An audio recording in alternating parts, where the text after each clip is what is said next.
And I have been having a lot of fun hanging out with all of you. So today, just go ahead and grab your coffee or tea because we are going to be chatting about a lot of fun things. And I want you to get comfy because we have some real talk to do today.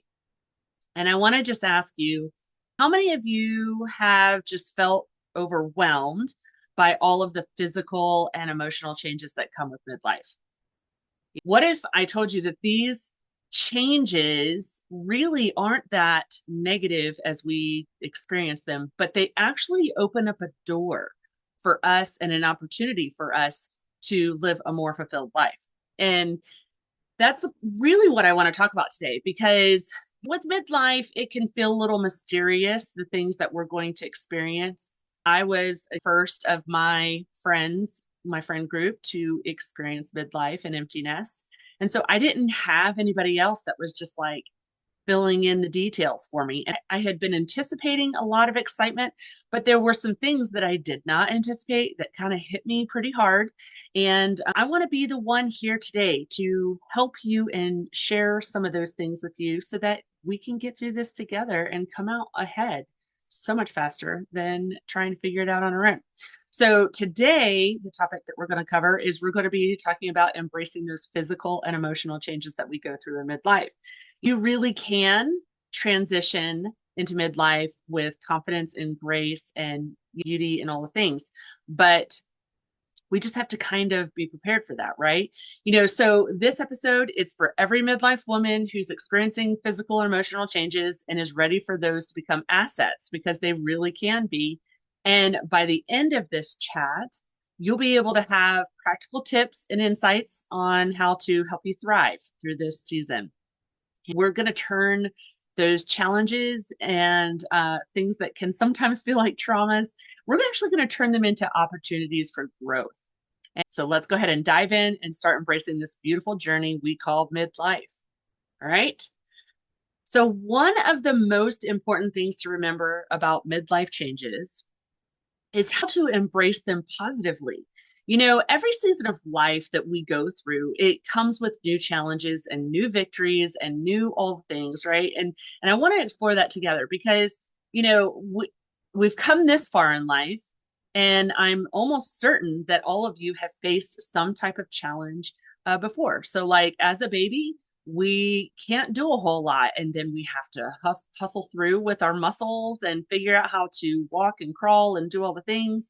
We have to figure out how to talk, and then you get into grade school, you have to learn how to count and do numbers and read. And all of those seasons, as you continue on through life, always come with a challenge, and it can feel disheartening at times because you want to be better. You want to be like the person on the other side, right? Like this week, I actually was reading an Instagram post from a friend who's got a elementary school child who's trying to learn how to tie her shoelaces. And it's been frustrating for her. But guess what happens on the other side when you finally get to do it? All of a sudden, you feel empowered and you get to walk into that season totally feeling confident. And that's what this is going to be all about today. So, first of all, we have to understand the physical changes that we're going to go through or that we already have been going through so that we can learn to accept them. So, many people, women specifically, we feel frustrated. We feel self-conscious. That's probably a better word for it. About all of these changes. There's a lot that occurs in your body in midlife. Most of it is hormonally driven. And so this isn't our first time in our first season in life to experience hormones.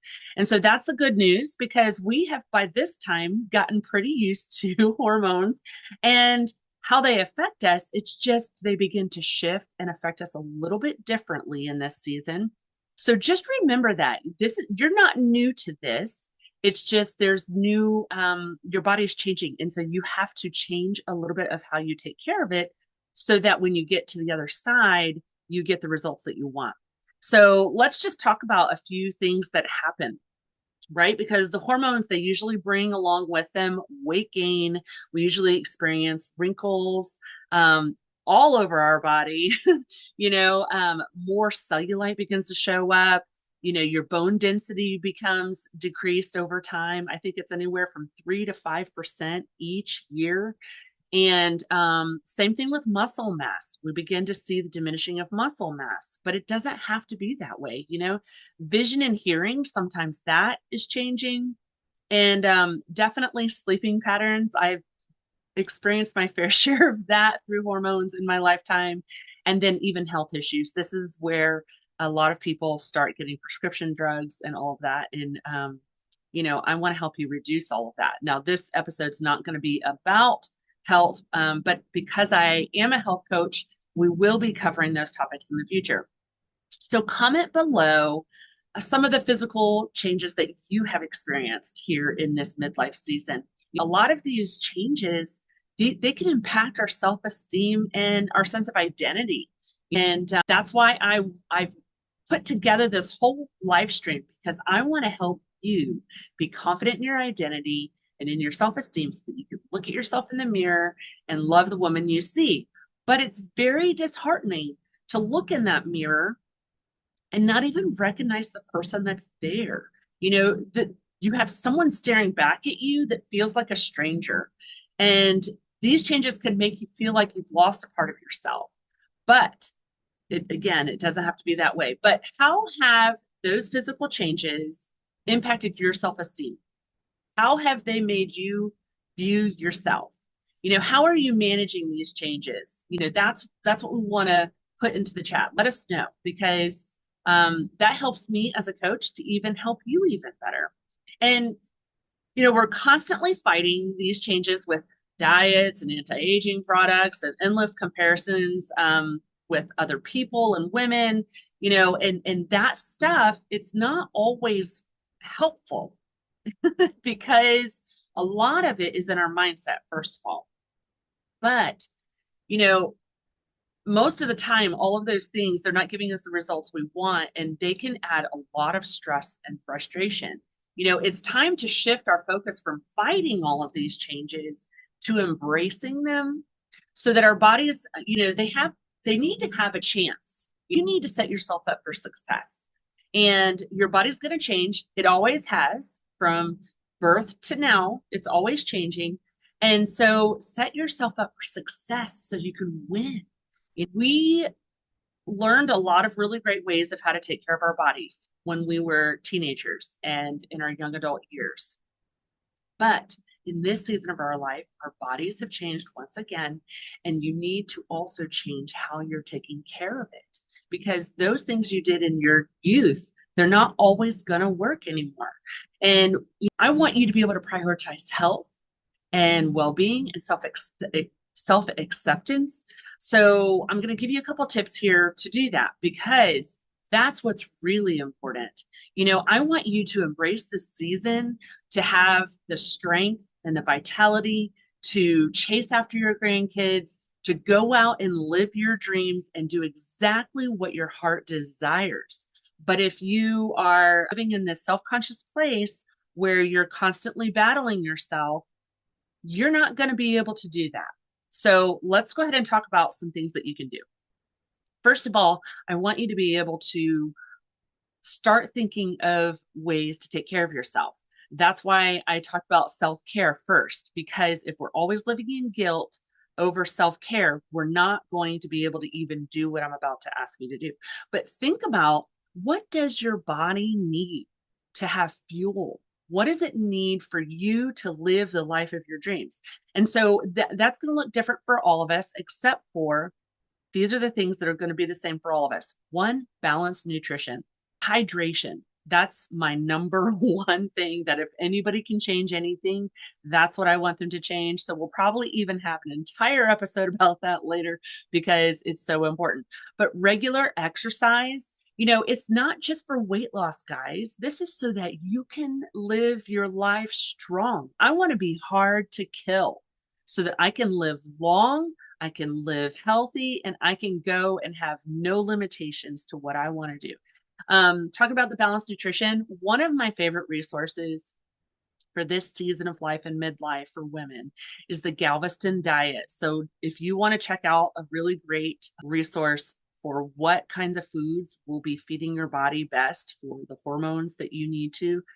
Galveston diet. I'll make sure to go ahead and put that link to that in the show notes so that you have that. But the other thing is, I want you to have fun, right? A lot of us, we have toiled and we've worked hard and we've taken care of everyone else, and we don't always get to experience the fun that life is meant to have. And so when you go out and you do exercise, and I do the air quotations because it doesn't have to be just going to a gym or um, working out in the traditional sense. Go out and enjoy it. Go dancing, anything that's going to make you sweat, get out there and do it and have fun, right? Swimming. Hello. That's such a great thing to do here in the summertime. Gardening. I just want you to do something that is sustainable, something that's not going to feel like you're dreading or you're having to work up the strength and energy, the mental energy to get out and do it. Just do something that you want to do. So the next thing, and I love this topic, we actually will be having a masterclass coming up soon for all of you guys on this topic because it's actually the industry that I have lived in for a really long time, and that is skincare. And skincare, I'm not talking about makeup. I'm talking about how to take care of your skin. And so that might be the products you're using on your face and your body, but it also can be exercising your face and your body. So I will cover all of those details in that masterclass. I will let you know when I have it put together. But skincare should be fun. I know growing up, I actually kind of dreaded the morning and the evening routine of trying to take care of my skin. I don't know why, but it just felt like work. And I have a brand that I have fallen in love with. And it is a woman-owned, Christian-owned company, and it's called Givaderm. Their products, not only are they amazing and do you get the results that you want, but they just make you want to smile because of all the titles and all the things. It's just really fun. But I have found the routine that works for this age group in midlife for women like us. And I want you to know that Givaderm, it's toxic free, it's clean. Even their preservatives are fermented fruits and vegetables. They really didn't want to put anything in there that was synthetically made in a lab. Okay. So I do have a 10% off coupon for any of you who want to check it out. I'll put a link in the Facebook group and in the show notes for anybody who's interested. But use products that nourish your skin. And I will talk more about that in the masterclass. So don't get hung up on this, but just know that it's coming. Okay.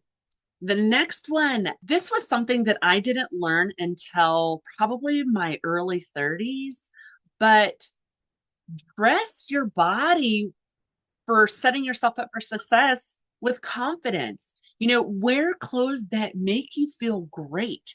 Don't necessarily just look at the trends and try to fit the trends, because those trends don't always speak to your style and who you are and say who you are to the world. Dressing up in clothes that make you feel confident is like an expression of who you are inside. So it's a way that you can let the artistic and creative side of you show up on the outside. And so I want you to dress that way, be comfortable in your body. I've learned a lot of really great tips through a lot of trial and error on how to help women dress confidently. And it really is more simple than what we've all been taught. And you don't have to chase the carrot that's constantly changing, but find clothes that flatter your body. If you have a pear shape, there are ways to do that. And get on Pinterest. Learn how to dress flatteringly for your shape. Do what's going to make you feel good right now. So I want you to just feel confident and at peace with your body. Celebrate each change as a sign of your life's journey. I have always told people, this body, what you see, is like the scrapbook of my life. So I don't want to go and fill it with Botox or plastic surgery. I want to show you who I am. So if I've got smile lines, guess what that means? That means I have lived a good life full of smiles. If I have a scar on my face, it says that I went and lived an adventure of some sort, right? So this right here is a sign of who you are, and it is something that is to be embraced and cherished and loved for who it is. Okay. So I want you to embrace those physical changes with love and compassion. All right. So now that we've talked about those physical changes, I do want to move on to the emotional changes that we experience in midlife because we need to learn how to navigate them. You know, I know that many of you have felt emotions in an overwhelming way in this season. It can feel often like a roller coaster ride, unpredictable and overwhelming. It's, you know, kind of like when you were learning as a kid at 3 years old how to navigate your emotions. It can be overwhelming, and learning how to manage and control and navigate them, you can do it with grace and stability. And, midlife, it brings a wave of all new experiences. So we're not supposed to know how we're going to handle them emotionally, right? I guess my expectation of empty nest was I'm going to finally get to do all the things that I didn't do or I chose not to do when I was raising my kids. And where that is true, I had trained myself. Let's just say that I had trained myself in a certain manner, in a certain way, how to be a mother and how to take care of everyone. But I hadn't trained myself how to take care of myself. And so when it got to a season where all I wanted to do was do the things that I wanted to do, I didn't even know what I wanted to do. Right. And so I had to navigate that. And the emotions that came with that had mood swings and anxiety and honestly a sense of loss. And I felt a little unsteady and unsure for a few years. And it was kind of exhausting to deal with those emotions. Because they kind of came without warning. If I was experiencing something new, I might experience an emotion unexpectedly. And then I was like, what do I do with this? Right. And you may find yourself in a depressive place. But here's the thing, there is a really great resource. An author named Jenny Allen. She's a Christian. She has written some amazing books on emotions, and they are a really great resource. And the lovely part of it is you can read through them pretty quickly because her writing style is beautiful and engaging, and you feel like she's your best friend. But I want you to think about of a time when you felt overwhelmed with the emotions of midlife, and how did it affect your daily life and your interactions with others? you know um and feel free to comment that below because we want to reach out and help each other and support each other in this. But you know a lot of us, we handle our emotions differently. Some of us, we try to push through these emotions, and then some of us, we try to ignore them, and so we don't even address them. We don't even recognize that they're even there. And I want you to find ways to manage and understand your emotions better, because emotions really are there to help us connect with God, connect with ourselves, connect with each other. And, if you are made in his image, guess what? He has emotions too. He can't love you without an emotion. He can't be angry and turn over tables in the synagogues if he doesn't have the emotion of anger. So the good news for you is there's nothing wrong with emotions. Emotions are not bad, but we have to learn how to navigate them and how to respond to those emotions. And that's the part that we're going to talk about today, because they actually are there for opportunities for growth and connection and self-awareness. And there are some really great strategies. Now, here's some really great things that you can do. One is renew your mind daily. I learned this as a child, but I really, really had to dig my heels in deep here in this midlife season. Doing it daily every single morning, it helps me stay grounded. It helps me stay aware of where the Lord is trying to take me so that I'm not caught off guard, you know? And for those of you who actually do this, comment below resources that you use because we all do it differently. Some of us, will read a proverb a day or follow along with a devotional, or if you're not a Christian, reading a good book or even tuning into a particular style of music, find out what works for you, but comment below because a lot of us we're looking for good resources. Okay, so share the goods, but I want you just to start with a few minutes a day. If you are not doing this currently, just spend a minute, even if it looks like just breathing. 2 or 3 minutes is a great place to start. A lot of us have smartwatches that you can tune in and it'll give you kind of like the breathing cycle, the in and the out and the in and the out, so that you don't have to know what you're doing and it just guides you. That right there is going to be a great place to start as well. Two, seek support, connect with friends, family, a therapist, or a coach. Feel free to reach out to me because if you're experiencing something that is unfamiliar to you and you need help, ask for help. A lot of us, we haven't trained ourselves to ask for help. We don't want to be a burden. Well, guess what? You're not a burden. We want to help you. Friends want to help you. We're going to talk more about that next week. But DM me, reach out on Instagram, Facebook, or find my email in the show notes because I'm here to help you. Join support groups or online communities. We talked about this a little bit in a previous episode where find people who are going through what you're going through and support each other. Find support there, or even start a book club with one of Jenny Allen's books. I actually joined one of those this year and it was fabulous. So if you want me to start a book club, reach out and tell me and I will consider it. And then the last one that is just a really good way to just be self-aware of our emotions is journaling. Each day, and I know journaling, it can feel daunting if you don't know what you're doing. And I'm talking about literally creating a list. What did you do today? How did those activities make you feel? It's as simple as that. And we are good at lists. Women are good at lists. That's how we live and keep up with everything that's going on around us. But set aside a time of day every single day to do this for you. You're important, and important things make it to your calendar. Did you hear that?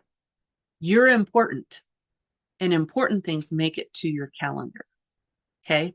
So set aside a time to reflect on your day and your feelings for the day, because living emotionally balanced and resilient, you're capable of that. You're capable of navigating all of those ups and downs that come with life, that come with midlife. You're capable of navigating them with grace and confidence, you know? And I want you to be able to embrace those changes as a path to a greater, more fulfilling life.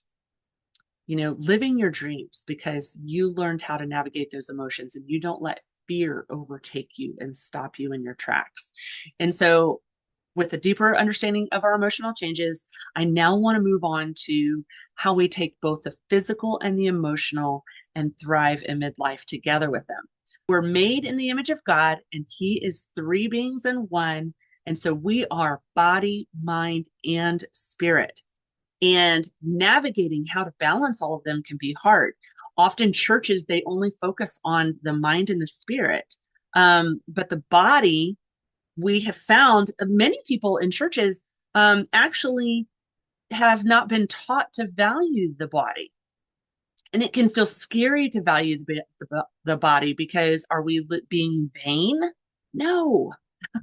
We're actually taking care of the temple that God gave us. We only get it one of them. And so if you don't take good care of it, guess who doesn't get to live a long and fulfilling life doing the thing that God put you on earth to do? Okay. So I'm going to help you with a few ways to balance these things, but I'm here to remind you first and foremost that you already have what it takes to make this work. God doesn't put you on earth and then go, but I'm not going to give you all the tools and resources. Okay. So you already have everything you need. But balancing physical and emotional well-being, it can feel like a juggling act. where you've got too many balls at once. And the truth of it is, sometimes they fall, the balls fall. Sometimes something suffers in your life. And you, first of all, need to learn which balls belong in the air and be willing to drop a couple to be able to keep the other ones in the air. That's probably number one. But it definitely can feel frustrating and disheartening to feel like you're always fighting an uphill battle. And so trying to take care of your body, your mind, your spirit, and your family, and your work, and your church, and your pets and animals, and your house, right? So I want you to know I am not shaming anyone who is not in this place. But I do want to provide resources for you so that when you are in that place, you know where to go. But it is possible to do all of these three things simultaneously. And you're often going to hear me talk about the importance of balancing the physical and emotional well-being through your faith, and how maintaining this healthy lifestyle and a strong relationship with God really truly is the foundation to being grounded and balanced and living truly fulfilled. So I want you to real quickly reflect on a time when you felt out of balance. You may feel out of balance now. How did it impact your overall well-being and quality of life? Because we are triune beings. And so when one of them is out of whack, I bet you the other two won't be far behind. And prioritizing one aspect of your well-being over another doesn't always pan out. And so if you're the kind of person that pounds the pavement and you're out, working out, but you're not working on your mindset, you may not still be able to get to that part of your life where you're living your dreams because your mindset's holding you back. That's what was happening to me. I know you're listening to the Making Life Beautiful Again podcast or a live stream, but there is a podcast episode that my husband and I, we have a podcast for creatives called the Beauty Hunters Podcast. And I just this last week got super vulnerable and talked about that. I talked about how my mindset held me back from living the dreams. And so go check that out. I think it's episode 38 if you go looking for it. But are you ready to find a holistic approach that supports both physical, mental, and spiritual health? Because the Lord has it for you. He wants it for you too. And so we're going to explore a couple of ways that you can balance these routines. One is what you put on your calendar really matters. So make sure that you start getting into the practice of having a basic calendar, even if it's just the appointments you have for the day, but you need to develop a routine, something that sets you up for success in all three. And, as a life coach, there is a resource, we call it the life wheel, right? And you have all of the aspects of life on this wheel. And so the parts that you want to improve and work on, or the parts that you want to thrive in, you want to just start indicating, first of all, which ones you want to improve in, but then what are some things that you'd like to see in that area? How can I move towards that? What are some micro changes and habits that I can do right now today that won't make me feel overwhelmed? Because so many of us as humanity, we feel like we have to eat the whole elephant instead of the one bite at a time. And so I'm here to tell you, don't try to be you were talking about the story of the tortoise and the hare. Don't try to race and get this done. We are in a microwave world where everything, we want it right away. But guess what? It's that consistency that continually over time that wins. Okay. So develop a routine. I use an app called Habit Now, where I even put in there floss and brush my teeth, do my skincare, all the things, because I don't want to forget the things that matter to me. But you have to find ways to make this all fit. And here's one way I have done that. I have learned how to combine my exercise with one of my spiritual activities. So I like to tune into Dutch Sheets, give him 15 every day. He does it 5 days a week. Um, and I always take Sunday off for exercise anyway, so I only have one day a week where I don't have Dutch, and I often will just go back and rewatch it and listen to another one. But I'll put him in my ears while I work out. And so I'm able to get two activities in one. And because I've got my exercise routine kind of dialed in, I'm not having to focus so much on it as much as I just have to make sure I'm sweating and getting the blood pumping, and I can fully focus on what Dutch is saying. I also have one of those eye massagers after I've been staring at a computer all day.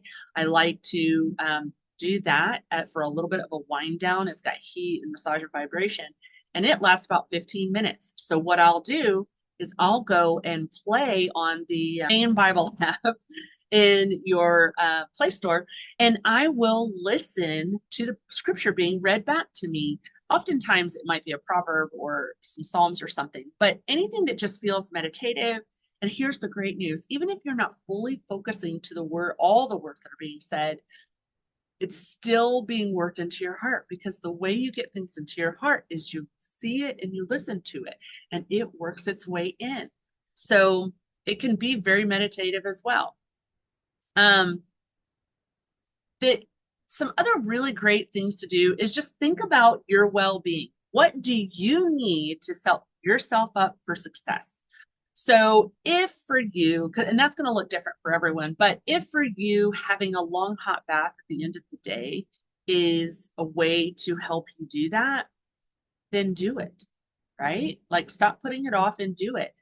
For me, it's reading a really good book at night. And I like to read multiple different types of books at a time. And so I will kind of assess myself, like, what type of book do I need right now? Do I need just a fun story? Do I need more of a self-help teaching? Do I need a cookbook where I get to look at some really yummy recipes? But some of you may need to go spend a few minutes out in nature. Go beauty hunting and just find beauty in the world. If you've had a really hard day and you need inspiration and hope restored, beauty hunting is one of the best activities you can do for yourself. But schedule it, get it in your calendar, because what's in your calendar gets done, and it's important, right? Um, some other things you can do is just set nurturing goals for yourself. What I just talked about were just activities that just inspire you, lift your spirits, feed your soul, feed your spirit, feed your body. But this next one, this is almost foundational for all of us, right? You've got things like quality sleep is important for all of us. Now, all of us need different times of sleep, but quality sleep. So what can you do to nurture yourself so that you're getting the quality of sleep that you need? And I have some great ideas and tips for that. If you are having troubles, contact me. I will help you with that. But reducing stress. What are some things in your life that are causing stress? Can they be removed completely? Or can you pass them off to someone else because they're not as important for you to handle or deal with? Just think about that. And always going out, increasing your physical activity helps reduce stress. It actually helps your sleep quality as well. So, like, maybe just going for a walk each night. I love making sure I'm getting in a minimum of 6,000 steps a day. And on my travel days, that can be quite complicated because I might be in the car for 6 to 12 hours at a time. And so every time we stop to use the bathroom, I'm thinking, can I get 100 steps in? 100 steps go really fast. Track your progress on these small victories, these micro changes that you're talking about, because sometimes you'll get disheartened and feel like no progress is being made. And guess what? They are. So you might need to just track those progresses so that you can celebrate, and then come into the Facebook group and tell us what you did so that we can celebrate with you. I mean, how fun is that? So as we conclude today, just reflect on the importance of the balance between the body, mind, and spirit. Now, we won't always be able to find that balance, but we can always feed our body, feed our soul, and feed our spirit. Because what doesn't get watered, when you're talking about a garden or a plant, what doesn't get watered dies. And so Just make sure you're sprinkling a little water on each one of those each day, and you will find that you will be thriving before too long. So I want you to think back about all of the tips that we've talked about today, and I want you to realize I'm not expecting you to do all of them. We don't want to eat the elephant all at once. But I want you to sit and think about, like, what is one of these things that you'd like to work on? Go ahead and comment in the chat below, because you know, when you get it out there for all of us to see, it's almost like you've now put it out into the world for accountability, for support, for celebration, for encouragement. And we want to be here for you. And so I just want to thank you so much once again for showing up today. I know that your time is valuable. Your time is valuable to me too. And so I hope that today's tips and strategies inspired you and empowered you to embrace your physical and the emotional changes that take place in your body in midlife. Remember that these changes, they're opportunities for growth and celebration and self-discovery. And I want you to just know that your body is here to support you, not you have to support it, right? So stay tuned to next week's live stream, because we're talking about support. We're actually going to talk about building a supportive community. So until then, keep nurturing yourself, embracing your journey and who you are, because you really are amazing.